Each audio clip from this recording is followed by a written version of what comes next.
Let's talk some more about audio. What I want to talk about here is how we can put two clips, different audios in a sense, but get them to blend a little bit better. So I'll tell you what, if you don't have your experimental lab open, go ahead and open it and clear it off. Go into secondary media and pick up Dressage 2, Lady Talking, and pull it down onto our storyline. And then come over and find Dressage 1, and that's a young lady on a horse, and drag it down. Now I want her talking on the left to kind of blend in. Now it's her talking on the right too. It's just a different camera shot, but it's a cut also. And let me show you this. Let me come over to about here and let's listen to it. Now listen to when it gets here. I would imagine, which is why we're doing this. Even if you've got to go.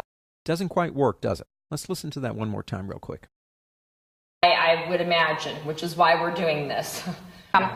Even if you. The cut doesn't work. It's like something happened, and it did. It's a different video entirely. At least it's the same person talking. So I found a spot right here. If I pull the playhead over to that spot, listen to how it starts here. Yes. I think that would be better.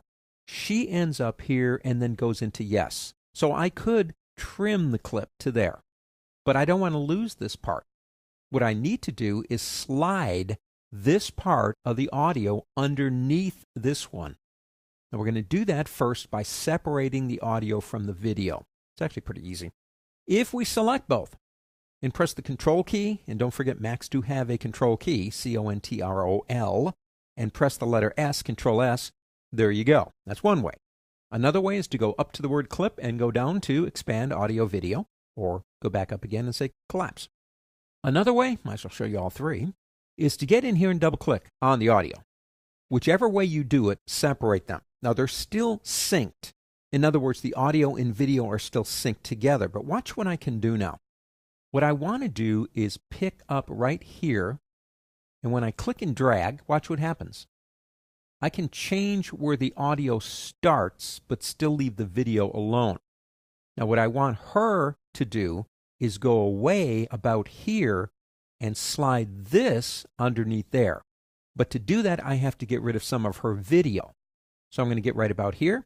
Now I'm going to pull her back. Now watch what happens when it finally gets there. It snaps.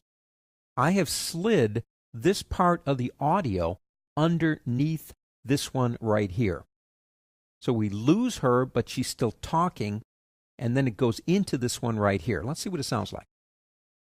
That activity because it's taking too long. I would imagine, which is why we're doing this. Yes. Good. Just getting him as malleable here as possible.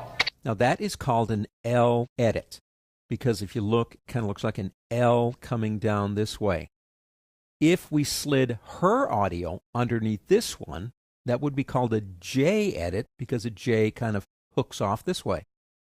The reason we do something like this is because when you're putting two clips of audio and video together, when the clip changes, that's usually where the audio changes, and people are a little bit more sensitive to listening for the change at that point. But it's like a magician's trick.